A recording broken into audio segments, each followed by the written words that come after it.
Derecho Administrativo. Ok, Magister, esta noche tenemos varias preguntas porque, como mencioné, pues no sabemos realmente muy bien qué es el derecho administrativo. Así que le pregunto, ¿qué es realmente el derecho administrativo? Bueno, ustedes pueden encontrar en la doctrina diferentes definiciones del derecho administrativo, pero a mí me gusta decir que es una disciplina del derecho público que estudia la administración pública en su estructura orgánica y en las diferentes atribuciones que tiene las entidades, las instituciones que componen la administración pública. La administración pública básicamente la conforma el órgano ejecutivo, ¿verdad? Para diferenciarla del órgano judicial que se encarga de la administración de justicia, para diferenciarla del órgano legislativo que se encarga de la expedición de las leyes y fiscalizar la conducta de los servidores públicos en general. Entonces se habla de administración pública básicamente como el órgano ejecutivo. Entonces podríamos decir que ese es el objeto de estudio y de regulación del derecho administrativo, la administración pública y sus diferentes funciones y atribuciones. La administración pública, recordemos, está conformada básicamente por los ministerios de Estado, que en un tiempo se llamaban secretarías de Estado, hoy en día se llaman ministerios de Estado. Esa es básicamente la administración central junto con el presidente de la República.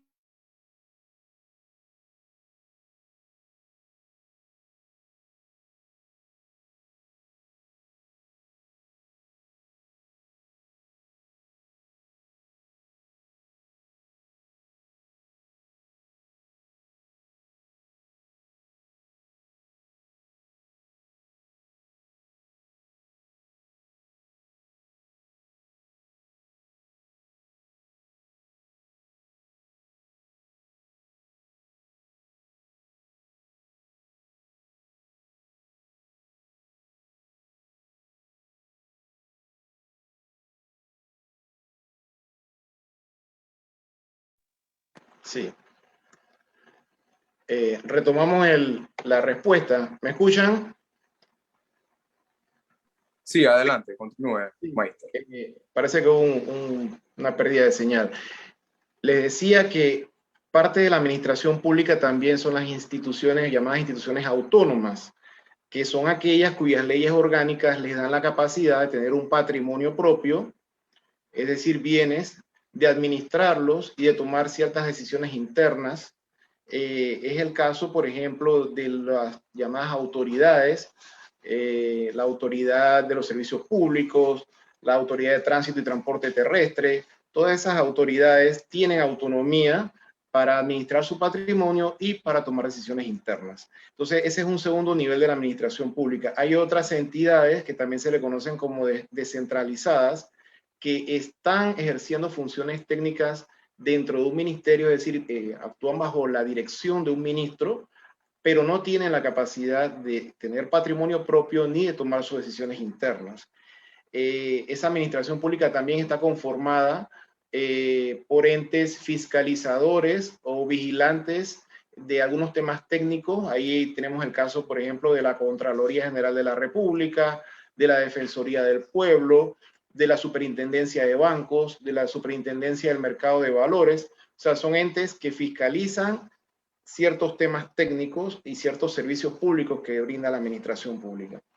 Y en un nivel, digamos, un poco más local, encontramos el caso de los municipios, que también se le considera parte de la administración pública, las empresas estatales y otros niveles más. Entonces, si ustedes ven esta conformación de la administración pública, pueden pensar fácilmente en la cantidad de materias que son objeto de estudio y de regulación por parte del derecho administrativo. En este sentido, podríamos hablar de un derecho administrativo bancario, por el tema de la superintendencia de bancos, una especialidad o subespecialidad del derecho administrativo en tema de valores, por el tema de la superintendencia de mercado de valores. Se habla de un derecho administrativo tributario que tiene que ver con la recaudación de tasas, impuestos y otros similares. está el tema de la contratación pública, que es muy amplio, pues a través de él el Estado obtiene bienes y servicios que necesita para prestar sus servicios y ejercer sus atribuciones. De manera tal que es muy diversa la materia que regula y estudia el derecho administrativo. Entonces ya no solo se habla del derecho administrativo como tal, sino de todas estas subespecialidades. Y si hablamos, por ejemplo, del procedimiento administrativo sancionador, que lo tienen prácticamente todas las instituciones públicas que conforman la administración pública, ese procedimiento es cuando ustedes ven que, por ejemplo, la Autoridad de Protección al Consumidor impone una multa, o la ASEP, la Autoridad de los Servicios Públicos, le impone una multa a alguna de las empresas que prestan servicios públicos. Esas multas, esas sanciones se imponen al final de un procedimiento administrativo sancionador. Es el caso también de cuando un servidor público es objeto de una sanción, digamos, de destitución o de suspensión en el cargo. Esto se da, lógicamente, luego de seguirle a ese servidor público un procedimiento administrativo sancionador, específicamente disciplinario. Entonces, el derecho administrativo en Panamá, podríamos decir que ha experimentado en las últimas 2, 3 décadas un desarrollo cuantitativo muy importante, en el sentido de que se han expedido muchísimas leyes, igual cantidad de reglamentos también que especifican un poco más las normas de esas leyes, y tenemos entonces un derecho administrativo bastante desarrollado, diría yo, en cuanto a cantidad de normas y reglamentos. Sin embargo, tengo que decir que muchos de esos reglamentos no tienen la debida ejecución en la práctica. Es decir, muchos reglamentos e incluso normas legales que conforman el derecho administrativo panameño caen en lo que se denomina comúnmente letra muerta. Entonces, yo diría que hay inclusive un exceso de normas sobre la materia, y yo pensaría que es muy importante hoy en día que esas normas, tanto legales como reglamentarias, se ejecuten y se cumplan. Le voy a poner un caso que a mí me preocupa mucho, que es el de las carreras públicas, y particularmente la que más se conoce, la carrera administrativa. La carrera administrativa es aquella que procura que ingresen al servicio público, es decir, a ser servidores públicos las personas más preparadas, las personas que tienen mayor mérito para ocupar determinado cargo y ejercer determinadas funciones. Sin embargo, vemos que los concursos y las actividades que contempla esta regulación de la carrera administrativa muchas veces no se cumplen. No Así sé si mismo tienen alguna otra pregunta. Sí, así mismo es la verdad, como usted mencionó, la idea es que pues las personas más capacitadas para administrar el Estado estén dirigiéndolo, pero vemos que hoy en día no es así. Vemos que pues no hay meritocracia, sino pues ponen a gente que no tiene la capacidad. Así que pues así las cosas, usted ha dado un concepto muy claro y muy práctico, en verdad. Creo que las personas que no sabían qué es el derecho administrativo, pues lo han entendido muy bien. Siguiendo esa línea, como en toda rama del derecho, hay principios. ¿Cuáles serían los principios del derecho administrativo? Bueno, voy a referirme a algunos de ellos tratando de destacar los más importantes. Yo diría que un principio cardinal del derecho administrativo es el llamado principio de legalidad o de estricta legalidad, que se menciona mucho, inclusive en los medios de comunicación, escritos, televisivos y redes sociales, pero básicamente en lo que respecta al derecho administrativo, el principio de legalidad significa que el servidor público debe hacer única y exclusivamente aquello que la norma jurídica le indica, ya sea la Constitución, ya sea la ley o el reglamento que desarrolla esa ley. Solamente si este principio se cumpliera a cabalidad, nos ahorraríamos una gran cantidad de problemas, porque sucede que muchas veces el servidor público se excede en cuanto a sus atribuciones legales, va más allá de lo que la ley lo autoriza, o en el caso contrario, que también es grave, omite cumplir con sus funciones o sus atribuciones señaladas en la ley, o el reglamento o en la misma Constitución. Entonces, cuando esto ocurre, que el servidor público no cumple con el principio de estricta legalidad, se produce lógicamente una situación irregular en la cual él incurre en una responsabilidad que puede ser disciplinaria y está sujeto a una suspensión en el cargo, a una multa o a la sanción más disciplinaria más grave, que es la destitución del cargo. Puede ocurrir que tenga una responsabilidad patrimonial porque haya causado una lesión al erario, causando un perjuicio económico al Estado y a la sociedad por ende, y está sujeto también a una responsabilidad penal, inclusive cuando su actuación va más allá de la ley o omite cumplir con sus funciones y viola una disposición de carácter penal establecida en nuestra legislación criminal. Entonces, existen una serie de responsabilidades cuando el servidor público incumple con este principio de legalidad o de estricta legalidad. Hay otros principios también igualmente importantes, como el de la buena fe, que no está tan desarrollado normativamente en nuestro ordenamiento jurídico, pero que sí ha sido reconocido ya en muchos fallos por parte de la Sala Tercera de la Corte Suprema de Justicia, que, lo digo de paso, es el tribunal encargado de establecer cuando un acto de la administración, es decir, un acto administrativo, infringe la ley o infringe un reglamento. Entonces hay una serie de fallos y de jurisprudencia emanada de la Sala Tercera de la Corte que reconoce la vigencia de este principio de buena fe de la administración. ¿Qué es este principio de buena fe en lo que respecta al derecho administrativo? Pues no es ni más ni menos que la administración pública y sus servidores, sus funcionarios, tienen que comportarse de una forma tal que no engañen al ciudadano, que el ciudadano no se vea burlado por la actuación de la administración. Un ejemplo, hubo un caso de un servidor público que se le otorgó una pensión por parte de la Caja de Seguro Social. El servidor público, la persona siguió cotizando con la expectativa de que luego se le iba a conceder una pensión definitiva y la Caja le recibió sus cotizaciones, le recibió sus aportes. Esa persona siguió cotizando y pagando sus cuotas con la esperanza de algún día adquirir una pensión definitiva. Pero al final se la negaron porque le dijeron que esa persona tenía una pensión provisional y que debía conformarse con ella. Entonces ahí hubo una especie de falla o de engaño al administrado porque se le recibieron las cuotas y esta persona siempre creyó que iba a recibir una pensión definitiva y nunca la recibió.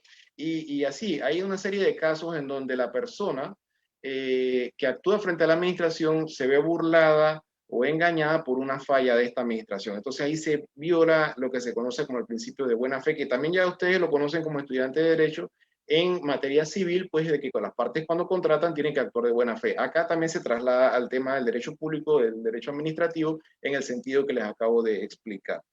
Hay otros principios muy importantes en el derecho administrativo, como el de informalidad, que no significa que el ciudadano deba o pueda hacer sus gestiones ante la administración de cualquier forma. Lo que significa es que la administración no le debe exigir al ciudadano más requisitos, más documentos, más pruebas de aquellas que estén establecidas en la ley o el reglamento. Porque usted llega a una institución, de repente ve un listado de requisitos para hacer determinado trámite y cuando usted lleva esos requisitos le dicen que hay otros adicionales, pero usted no sabe de dónde salieron esos requisitos adicionales, no aparecen en ninguna parte, no fueron aprobados por reglamento ni por ley. Entonces allí se viola el principio de informalidad, que como les digo, lo que significa es que no se le debe exigir al administrador o al ciudadano, mejor dicho, requisitos que no estén establecidos en una ley o en un reglamento. Otro principio importante, el de imparcialidad. Cuando usted acude ante un funcionario público, usted espera que ese funcionario, si usted tiene una contraparte en alguna controversia, actúe de manera imparcial. Pongamos el ejemplo de algún tribunal administrativo. Tenemos ya tribunales administrativos de contratación pública, tenemos tribunal administrativo tributario y tenemos tribunal administrativo de cuentas. Entonces, uno espera que frente a un conflicto con la administración, esos tribunales actúen de manera imparcial.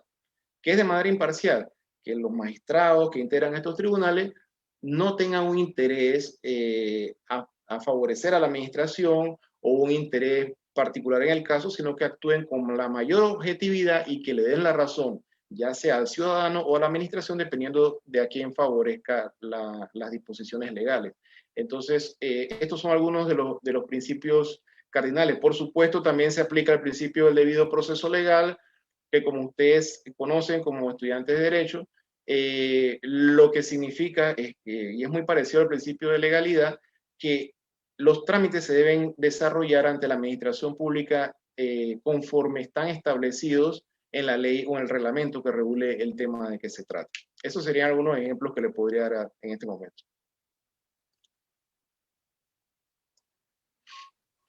¿Verdad? Muy importante la información porque, como usted dijo, al igual que en derecho civil está lo de la buena fe. Y todos estos principios, pues, tienen una relación, pero pues en otro ámbito. Y le agradecemos su respuesta porque en verdad créame que hay estudiantes que no saben esto. Y la idea de Juventud Jurídica es ampliar el conocimiento de los estudiantes e incluso las personas que no estudian esta carrera y están en sintonía de nuestros programas. Así que pues todo claro en esa parte. Siento que los estudiantes están aprendiendo y por eso quiero introducir a Lina Dangon. Ella es nuestra moderadora. Quiero darte la bienvenida, Lina. Hola, muchas gracias y primero que todo buenas noches, Magister, y gracias, Jaime, por hacerme parte de este gran programa. Bueno, siguiendo el hilo, la pregunta sería, ¿cómo se aplicaría este derecho administrativo en la práctica? Los principios de estos derechos en la práctica. Sí, claro. Bueno, yo quisiera hacer referencia, aprovechando su pregunta, a que el derecho administrativo en Panamá, por lo menos cuando yo estudiaba en la Facultad de Derecho, era considerado una de las ramas menos desarrolladas, menos estudiadas, pero como lo mencioné en algún momento, en las últimas décadas se ha desarrollado ampliamente muchas normas nuevas, mucha jurisprudencia, tanto de la Sala Tercera de la Corte como de los tribunales administrativos. Igualmente, ya hay más publicaciones de autores panameños que se han especializado en diferentes ramas del derecho administrativo. Ya les mencionaba, el tema tributario es una subespecialidad, el tema de contratación pública, el tema de las carreras públicas. Entonces, yo diría que estos principios, volviendo a su pregunta, tienen una aplicación práctica dependiendo de la subespecialidad en la que nos encontremos dentro del marco del derecho administrativo. Porque no es lo mismo hablar del principio de legalidad en materia fiscal que hablar del principio de legalidad en materia disciplinaria. En materia fiscal, por ejemplo, ustedes ya saben como estudiantes de Derecho que solo se nos puede cobrar un tributo, un impuesto que está expresamente establecido en la ley. Esa sería una aplicación práctica del principio de legalidad en el tema tributario. Pero si tomamos ese mismo principio de legalidad que es común al derecho administrativo y lo llevamos al tema disciplinario de un servidor público, un proceso disciplinario que se le siga a un servidor público, entonces tenemos que transformarlo un poco y decir que solo se le va a poder achacar a ese servidor público las faltas que estén contempladas en el reglamento interno de la respectiva institución donde labora. Si, por ejemplo, llegar media hora tarde a su despacho no está contemplado como una falta disciplinaria, entonces a ese servidor público no se le va a poder ni siquiera hacer un llamado de atención verbal, mucho menos destituir por ese motivo, porque no está contemplado como falta en esa institución. De repente hace falta el reglamento interno de esa institución y entonces no va a poder ser procesado disciplinariamente por este hecho. Entonces ya ustedes pueden ver un ejemplo práctico allí de cómo un mismo principio de derecho administrativo tiene diferentes aplicaciones dependiendo de la subespecialidad en la que nos encontremos. Y así si se van al tema de mercado de valores, si se van al tema bancario, si se van al tema de protección al consumidor, el principio de legalidad se debe ir ajustando a cada una de esas materias. Eso es lo que podría decirle sobre la aplicación práctica de estos principios. Muchas gracias. Ok, sabemos la importancia de estos principios del derecho administrativo en la práctica. Y entonces, ¿cuál sería la importancia del derecho administrativo en general? Excelente pregunta. Me alegro mucho que me haya hecho esa pregunta porque el derecho administrativo en realidad es el derecho más cercano al ciudadano. Puede transcurrir la vida de un ciudadano sin verse, por ejemplo, involucrado en un tema penal, sin infringir la ley penal, sin verse inmerso en un proceso, acusado de la comisión de algún delito. Eso puede ocurrir. Si usted es un buen ciudadano, se comporta bien, quizás nunca en su vida se vea involucrado en ese tipo de procesos. Puede que usted nunca se dedique al comercio y nunca se vea involucrado en el derecho comercial o bancario, etcétera. Pero siempre el ciudadano se va a ver relacionado con el derecho administrativo porque prácticamente desde que nacemos, con el acta de nacimiento, ya tenemos un primer acto administrativo. Y así transcurre nuestra vida relacionándonos con los ministerios, con las entidades autónomas. Necesitamos ir a la autoridad de tránsito a resolver un tema de una sanción por infracción al reglamento de tránsito. Necesitamos sacar una licencia agropecuaria. Requerimos, y si por ejemplo usted es nombrado en el Estado, el acto de nombramiento es un acto administrativo, el acto de toma de posesión como funcionario es un acto administrativo. O sea, los actos administrativos están muy presentes en la vida del ciudadano y a quién no le ha tocado ir a una institución a solicitar algo, a quejarse de algo o a denunciar algo. Todas estas gestiones y todas estas respuestas de la administración, que son actuaciones administrativas, están inmersas en el derecho administrativo, de manera que la importancia de este derecho en nuestras vidas es muy grande. Afortunadamente, como les comentaba, tenemos más normas, más regulaciones, pero también a mí me gustaría que hubiera mayor ejecución de la ley, mayor eficacia de la ley. Aquí yo debo mencionar un hecho que es la aprobación de la Ley de Procedimientos Administrativos Generales en el año 2000, que entró en vigencia en el año 2001, la Ley 38 del 2000, que es la Ley de Procedimiento Administrativo por excelencia. Es una ley muy importante que el ciudadano debe conocer porque allí se le otorga una serie de derechos. Uno de los derechos fundamentales que están contemplados en esa ley, que vino a revolucionar el derecho procesal administrativo en Panamá, es que si usted hace una solicitud o una petición a una institución, a un ministerio, a la administración, cualquiera de sus instancias, usted tiene derecho a conocer el estado de esa solicitud, de esa queja o de esa denuncia.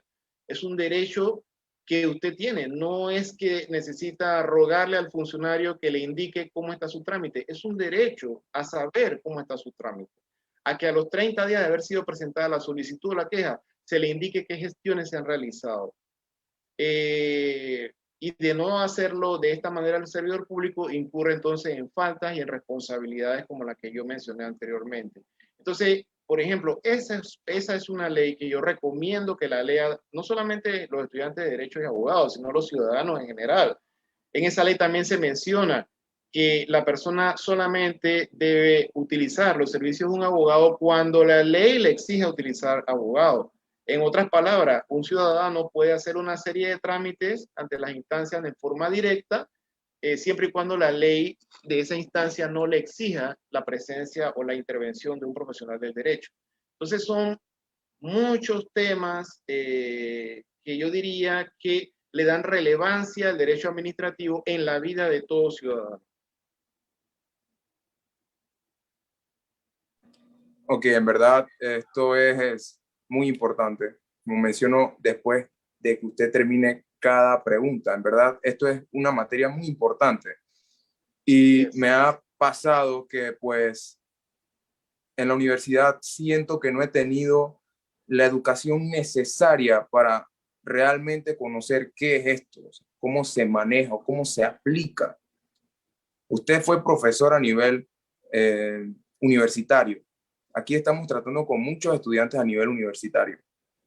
Si usted fuera el profesor de ellos, En verdad, tómese el tiempo necesario. Si usted fuera el profesor de ellos, ¿qué motivación les daría? Incluso si la rama le gusta, porque en verdad es una rama interesante. Y como usted pues ha mencionado que viene tomando más fuerza ahora, usted dijo que antes pues no se le prestaba la debida atención como se le debe tomar ahora. ¿Qué mensaje usted les daría a ellos como profesor de Derecho Administrativo? Mire, cualquiera que sea la materia o la rama de su elección dentro de la formación como abogados, traten de hacerlo de la mejor manera, traten de prepararse en una especialidad o subespecialidad. Aquel tiempo en que el abogado se anunciaba como conocedor de todas las ramas del derecho ya es eso es realmente un engaño. Nosotros tenemos que tender a la especialización y ustedes desde que están en la etapa de estudiante deben identificar cuál es la rama del derecho que les atrae, cuál es la rama del derecho que realmente por la cual sienten vocación y para eso necesitan investigar. El derecho administrativo, por supuesto, es al que yo me dedico, es hermoso, es amplio, tiene, como ustedes han visto, muchísimas ramificaciones. Eh, yo conozco colegas que se dedican exclusivamente a trabajar temas tributarios o temas tributarios internacionales o temas de derecho administrativo en el aspecto bancario o en el aspecto de valores. Y cada una de estas ramificaciones, créanme, tiene una cantidad de normas, de reglamentos, de fallos de tribunales administrativos y judiciales. Entonces, el mensaje que les daría es tratar de no abarcar mucho, o sea, escojan una rama del derecho, ya sea pública, privada, comercial, agraria, administrativa, pero traten de hacerlo lo mejor posible, profundicen, investiguen, que eso es lo que hace exitoso a un profesional del derecho. En el caso del derecho administrativo, ahora hay algunas publicaciones en Panamá a nivel doctrinal que les permitirían a ustedes, siempre y cuando les guste la lectura, prepararse mucho mejor que anteriormente. Yo tuve que estudiar administrativo de la Universidad de Panamá con un folleto o dos folletos que eran los que existían y que eran muy buenos, pero era una información limitada. Hoy día ya existen otro tipo de publicaciones más avanzadas y un aspecto a tomar en cuenta es que el derecho administrativo, particularmente con el marco de la pandemia que estamos viviendo, ha tenido un desarrollo en el aspecto de las tecnologías de la información y la comunicación. Antes era inimaginable que dentro de un proceso administrativo usted fuera notificado vía correo electrónico y ya yo tengo procesos en la administración en diferentes instituciones a través de los cuales me notifican las diligencias vía correo electrónico porque uno como abogado se acoge a esa posibilidad que le da la institución, pues para no tener ese contacto directo, evitando el contagio del virus. Entonces, ese aspecto del uso de las tecnologías de la información y la comunicación es uno de los que va a tener mayor desarrollo en los próximos años el derecho administrativo. Les recomiendo abordar ese aspecto también. Así que mi mensaje es, especialícense y profundicen lo mejor que puedan. Muchísimas gracias, Mike. Como mencionamos al inicio, usted es coautor de esta obra, el Manual del Derecho Administrativo Panameño. Si alguno de ustedes, compañeros estudiantes, que están sintonizando este programa y sienten ese amor por querer especializarse en esta rama, no tienen el material o dónde buscar la información necesaria para saber más sobre el derecho administrativo, tienen este libro. Magister, usted que es coautor de este libro, ¿qué recomendación nos puede dar sobre este libro de una manera amplia pero clara? ¿Qué podemos encontrar aquí como estudiantes? Bien, cuando nos sentamos a hacer la investigación que produjo esta obra jurídica que quisimos llamarle Manual como una forma de ser más amigable y que se comprenda que no está escrito únicamente para abogados, sino también para estudiantes, no solo de derecho, sino de la administración pública también, para ciudadanos, para todos realmente, para profesores. Cuando hicimos esta investigación, fue porque nos dimos cuenta que se carece o se carecía en Panamá de una publicación que abarcara de forma integral los temas, digamos, fundamentales o principales del derecho administrativo panameño. Entonces, en esta obra ustedes van a encontrar algo que no he visto en otro trabajo, que es una descripción de las instituciones y entidades que conforman la administración pública panameña, al detalle.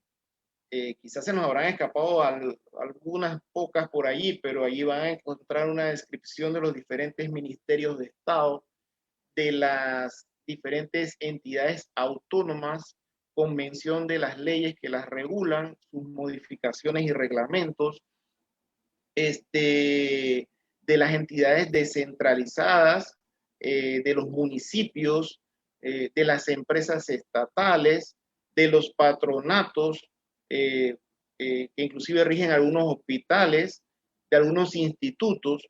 Y fíjense que un aspecto que quiero destacar es que el derecho administrativo es muy cambiante. Nada más tenemos el caso de la autoridad de alimentos de la hace poco llamada AUPSA, que ya su nombre fue cambiado y tiene otra regulación, ahora se llama Autoridad Panameña de Alimentos o APA, y así ustedes van a ver que todos los años se producen leyes que crean nuevas instituciones o que cambian la denominación de la institución o que separan un ministerio o que le crean 2 o 3 viceministerios a un ministerio que antes solo tenía un ministro y un viceministro, luego las leyes los ramifican por razón de las especialidades que van surgiendo. Entonces, el primer capítulo del libro está dedicado a esto, a una descripción de las instituciones y entidades que conforman la administración pública en Panamá. Y hablamos inclusive hasta de las notarías y todo esto. Hay otro capítulo dedicado al tema del acto administrativo, porque dicho sea de paso, muchos autores consideran que el acto administrativo es la piedra fundamental sobre la que descansa el derecho administrativo. El acto administrativo no es más que una declaración de una autoridad o de un funcionario que crea, modifica, traslada o extingue una relación jurídica con la administración. Entonces, imagínense la cantidad de actos administrativos que existen. Por ejemplo, o sea, ya les mencionaba, los actos de toma de posesión, los nombramientos, las instituciones, hay cantidades de actos administrativos. Sería muy largo enumerarlos. Bueno, dedicamos un capítulo también al acto administrativo, su clasificación, sus definiciones doctrinales, jurisprudenciales, etc. También incluimos ahí en el libro otro capítulo sobre la contratación pública, porque es un tema muy importante, que la ciudadanía normalmente exige mucha transparencia y rendición de cuentas, y es que el Estado, a través de la administración pública, requiere constantemente estar celebrando contratos para adquirir bienes, para prestar servicios, etcétera. Por ahí anda el tema de un contrato recientemente celebrado sobre el tema de minería. Es decir, el Estado celebra muchísimos contratos que son de interés general por la materia, por el objeto que contienen. Entonces, ese tema de contratación pública, que por cierto también contiene muchas regulaciones que aplican las tecnologías de la información y la comunicación, también fue objeto de un capítulo en este libro. El libro contiene otro capítulo sobre un tema poco estudiado también en nuestro ordenamiento jurídico, que es el tema del dominio público y patrimonial del Estado, el patrimonio histórico y la propiedad colectiva. Ese es un tema bien técnico que ha sido poco abordado. El Código Fiscal, que tiene ya su buen par de años, lo regulaba de manera muy particular, pero nosotros quisimos hacer nuestro aporte en ese aspecto. También tenemos un capítulo sobre el procedimiento administrativo general que les comentaba, que es básicamente la ley 38 del 2000. Un capítulo sobre procedimientos administrativos especiales, porque si bien existe la ley 38 del 2000 de procedimiento general, existen muchísimos procedimientos administrativos especiales que tienen normas especiales dentro del Estado panameño. Entonces, también dedicamos un capítulo a esto y no podíamos dejar por fuera el tema de la jurisdicción contencioso administrativa. La jurisdicción contencioso administrativa que está a cargo o es competencia de la Sala Tercera de la Corte Suprema de Justicia es la encargada de juzgar, por llamarlo de una manera, la legalidad de los actos administrativos y de las actuaciones de la administración. Entonces, todos estos conflictos que surgen cuando el ciudadano no está de acuerdo con un acto administrativo, presenta un recurso de reconsideración o de apelación y no está conforme con las decisiones correspondientes, la vía que le queda es acudir a la Sala Tercera de la Corte Suprema de Justicia. Allí se definen de manera final este tipo de litigios. Entonces, hay una cantidad de procesos especiales que se surten en esa jurisdicción y también fue objeto de estudio en este libro. El libro cuenta con 630 páginas. Debo decir con mucha satisfacción que ha sido un libro bastante aceptado y vendido en la comunidad. Los estudiantes nos escriben, nos llaman, nos piden y nosotros seguimos sacando ejemplares, así que nos satisface. En su momento habrá que revisarlo porque, como les digo, las normas van cambiando muy rápidamente, pero sigue siendo un referente importante en el tema del derecho administrativo en Panamá. Muchas gracias, Mike. De verdad que, pues, como le mencionaba anteriormente, hay estudiantes que realmente se sienten atraídos por esta rama del derecho. Y es por eso que nos han preguntado durante esta programación qué son realmente las contrataciones públicas y si forman parte del derecho administrativo. Usted lo mencionó anteriormente, pero no de una manera amplia. Nos están preguntando porque realmente hay estudiantes que tienen un interés por aprender mucho más de esta rama del derecho, que pues en cierto modo no tiene esa vistosidad como lo tiene el derecho civil o el derecho penal o el derecho mercantil o comercial. Entonces, ellos quieren saber si las contrataciones públicas realmente qué son las contrataciones públicas per se y forman parte del acto administrativo o del derecho administrativo en general. Sí, como yo mencionaba anteriormente, el Estado necesita hacer contrataciones para adquirir bienes y prestar servicios, pero no puede escoger caprichosamente a las personas o empresas que van en un momento dado, por ejemplo, a hacer una carretera, a pintar una escuela pública, a prestar un servicio determinado. Entonces, existen una serie de reglas establecidas en la ley para celebrar lo que se llaman actos públicos. En esos actos públicos, la entidad contratante, la entidad pública contratante hace una convocatoria, dice, bueno, yo necesito que se construya un puente en X lugar con estas características. Entonces, emite lo que se llama un pliego de cargos, con las especificaciones del tipo de puente que se necesita, vehicular o peatonal, etcétera, con todos sus anexos.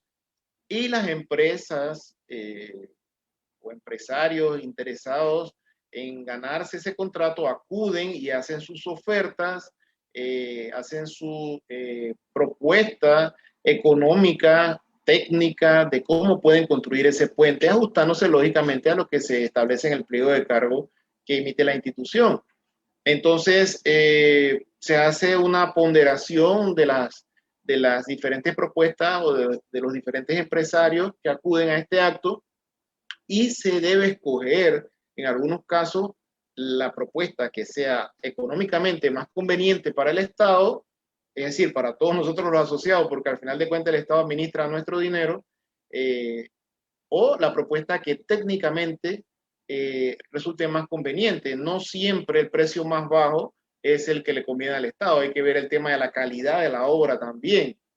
Entonces, en esta forma es como se construyeron los corredores norte y sur. Ahí hay concesiones también. La forma como se contratan o se dan en concesión los puertos marítimos.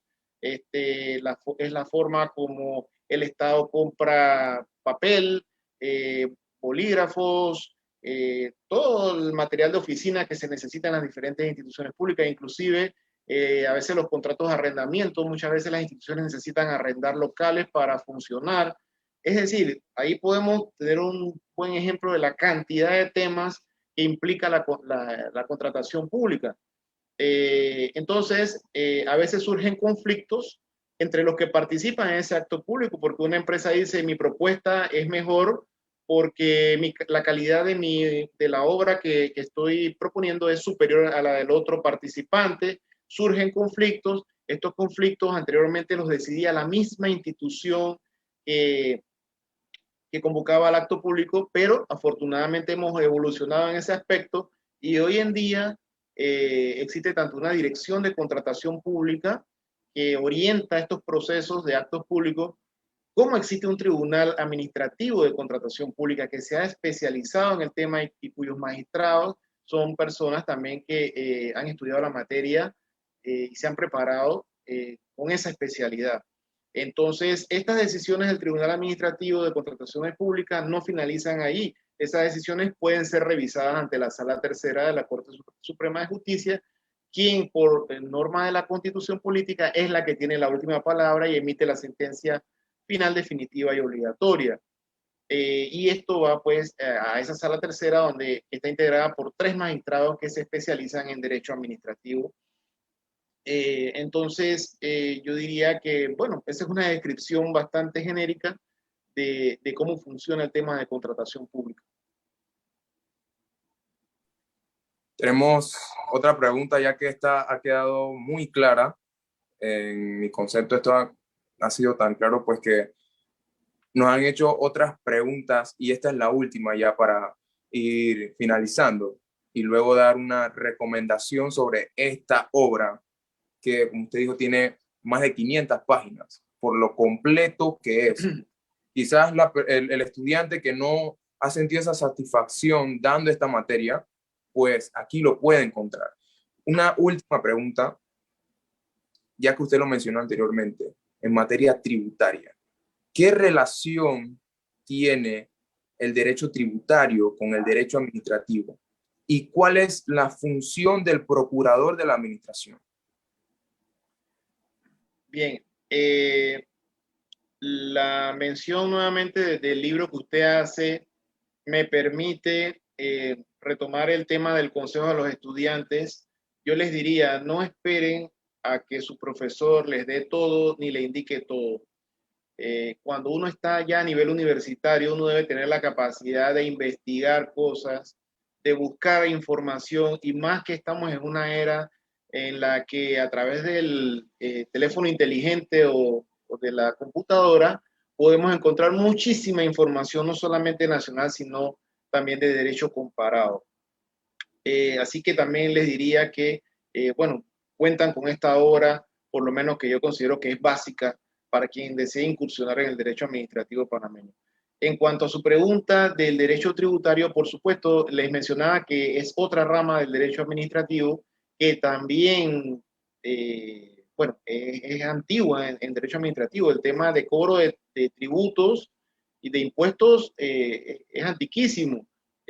Pero hoy en día tiene regulaciones especiales en Panamá y también cuenta con un tribunal administrativo especializado que no existía anteriormente.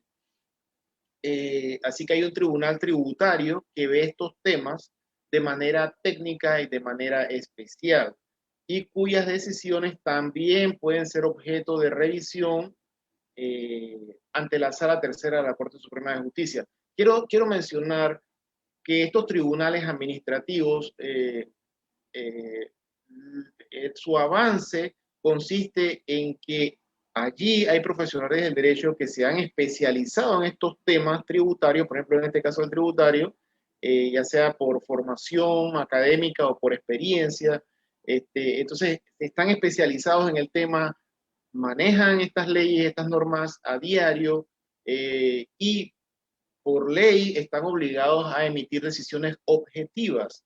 Anteriormente, cuando usted tenía un conflicto con la administración en temas tributarios, era la propia administración la que tomaba una decisión en cuanto al monto del impuesto a cobrar, si procedía al cobro o no procedía, y luego usted se iba directo a, bueno, en un tiempo al Tribunal Contencioso Administrativo y luego a la Sala Tercera. Pero ahora tiene esta posibilidad de recurrir ante un tribunal intermedio en vía administrativa, que es el Tribunal Administrativo Tributario, cuyas decisiones, repito, se espera que sean técnicas y sean objetivas, apegadas a la ley y a los reglamentos. Entonces, digo, destacar más la importancia del derecho administrativo tributario estaría de más, puesto que todos estamos sujetos al pago de impuestos, tasas, impuestos de transferencias, impuestos de ganancia, pues los impuestos de inmuebles, una cantidad de impuestos a los que prácticamente todos estamos sometidos desde que somos personas que tenemos una actividad económica determinada. Entonces, esta es otra rama importantísima del derecho administrativo y de la cual ustedes se pueden especializar también. Creo que me habían también preguntado sobre la figura del procurador de la administración. El procurador de la administración, en términos sencillos, es uno de los dos procuradores que integran al Ministerio Público. El otro es el Procurador General de la Nación, el que investiga los delitos. Acá no, acá el procurador de la administración tiene una serie de atribuciones especiales en el marco del derecho administrativo. Una de ellas es representar los intereses de la administración pública cuando ésta es demandada por un ciudadano ante los tribunales. En otras palabras, el procurador de la administración se convierte en el abogado de la administración pública cuando ella es objeto de algún tipo de demanda. Particularmente de demandas contenciosas administrativas ante la Sala Tercera de la Corte Suprema de Justicia. Pero el procurador de la administración también tiene otras funciones importantes que son servir de asesor jurídico a los servidores públicos cuando estos le formulan alguna consulta porque tengan dudas sobre la interpretación de la ley o de un reglamento o respecto al procedimiento que deben seguir en un caso determinado. Entonces, es abogado de la administración y el procurador de la administración también es consejero de los funcionarios de la administración pública. Y tiene otras funciones. También puede atender quejas que presenten los ciudadanos cuando estos consideren que un servidor público no ha cumplido debidamente o no está cumpliendo debidamente con sus funciones. Y el procurador de la administración puede hacerle llamados de atención a este funcionario e inclusive recomendarle al superior jerárquico que le imponga algún tipo de sanción disciplinaria. Entonces, es una figura supremamente interesante. En un tiempo se llamó fiscal de lo contencioso administrativo, pero bueno, ya desde la Constitución del 72 se llama procurador de la administración. En verdad que todo esto ha sido muy interesante, sobre todo porque pues ya tenemos el conocimiento básico para saber qué es el derecho administrativo. Y es por eso que nuevamente quiero recomendar la obra Manual del Derecho Administrativo Panameño. Pudimos ver en las preguntas sobre lo que es en materia fiscal la relación que hay y todo esto pues pueden encontrarlo en este libro, en esta obra. Si usted pudiera dar una consideración final para los estudiantes que no tienen, que tienen esa duda sobre si realmente adquirirlo o no, usted poniéndose en la piel de un estudiante que quiere saber más, como usted dijo, no podemos pues quedarnos quietos con lo que un profesor nos explique, tenemos que investigar mucho más. ¿Cuál es su consideración final para el estudiante que tiene esa duda sobre si realmente adquirir o buscar información fuera de su universidad con respecto al derecho administrativo y sobre todo esta obra? Bueno, yo les diría que visiten la página Derecho Administrativo Panamá. busquen Manual de Derecho Administrativo Panameño, ahí les va a aparecer en las redes sociales. Nos pueden contactar y nosotros lo que podemos hacer es enviarles información sobre el contenido del libro, ya más específica. El índice es bastante extenso y ahí ustedes se van a dar cuenta de la cantidad de temas que nosotros hemos intentado explicar a través de este libro, porque otra característica que tiene esta obra es que no utilizamos términos complicados, hemos tratado de utilizar un lenguaje sencillo, de fácil comprensión para cualquier persona, de forma tal que a quienes estén interesados en conocer o tener un panorama general básico del derecho administrativo panameño, ustedes van a ver en el índice de este libro la cantidad de temas que hemos intentado cubrir.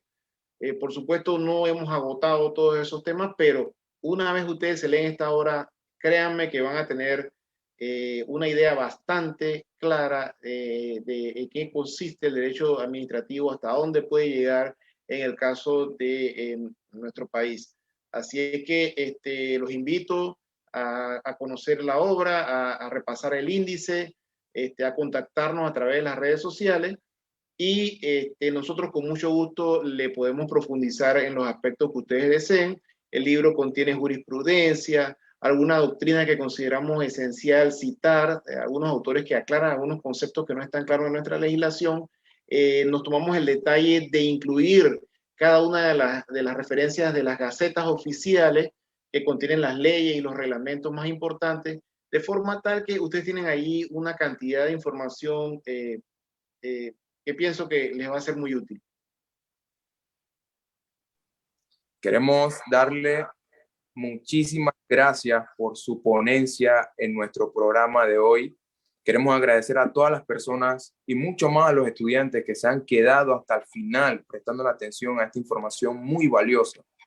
Y asimismo también quiero recomendarle a los estudiantes que quieran participar de este programa, no importa la universidad, no importa la sede en la que se encuentren, si se encuentran en Bocas del Toro, en Chiriquí, en cualquier lugar de Panamá, ustedes pueden contactarnos, porque la idea principal de este programa es que los estudiantes se enriquezcan educativamente. Estamos en una generación pues que no tiene ese apetito de conocer mucho más lo que acontece en el país. Y es por eso que nosotros nos hemos tomado el deber de evitar eso. Quiero agradecerle, Magister, nuevamente, porque realmente yo he aprendido también aquí. Todas las personas que estamos viendo hemos aprendido con este programa de hoy. Recomendándoles también que si ustedes quieren adquirir esta obra, pueden buscarla, pueden adquirirla más bien en la librería Barrios y Barrios, que es patrocinador oficial de este programa. Y una vez más, exhortarles a que no se queden con lo que los profesores le dan o le dicen, no se queden con esa información. Hay mucho más que saber fuera también de la universidad. No es solamente lo que aprendemos en la universidad, eso es un 20%, un 30% quizás de lo que vemos cuando ya salimos. Y es por eso que nuestro deber es formar debidamente a los futuros abogados de este país. De verdad, muchas gracias, Magister, muchas gracias a todas las personas que han estado en sintonía de este programa y recomendarles una vez más que si ustedes tienen el interés de saber lo que es el derecho administrativo porque a ustedes les gusta, pueden adquirir esta obra en la librería Barrios y Barrios. Gracias a todos ustedes por el programa. Y bueno, Lina, tenemos programa para el próximo jueves. Queremos saber a quién tendremos el próximo jueves, ya que es una figura que muchos estudiantes conocemos, no importa la universidad, muchos estudiantes conocemos. Así es, Jaime. Bueno, el próximo jueves vamos a estar junto al profesor Claudio Tinson. También no olviden seguir nuestra página en Instagram, Twitter, YouTube, Juventud Jurídica, y en Facebook, el Periódico Constituyente. Eso ha sido todo por este programa. Muchas gracias a toda la audiencia. Ustedes pueden contactarse con nosotros si desean mucha más información sobre la obra y sobre cualquier otro libro que esté en la librería Barrios y Barrios. Allí podemos encontrar muchas obras, podemos encontrar incluso códigos Así que pues ustedes no tengan pena, no tengan la mínima duda, que estaremos allí para resolver o para aclarar cualquier duda que tengan. Muchas gracias a todos por haber sintonizado este programa y bendiciones. Gracias. Muchas gracias, Jaime, y buenas noches a todos.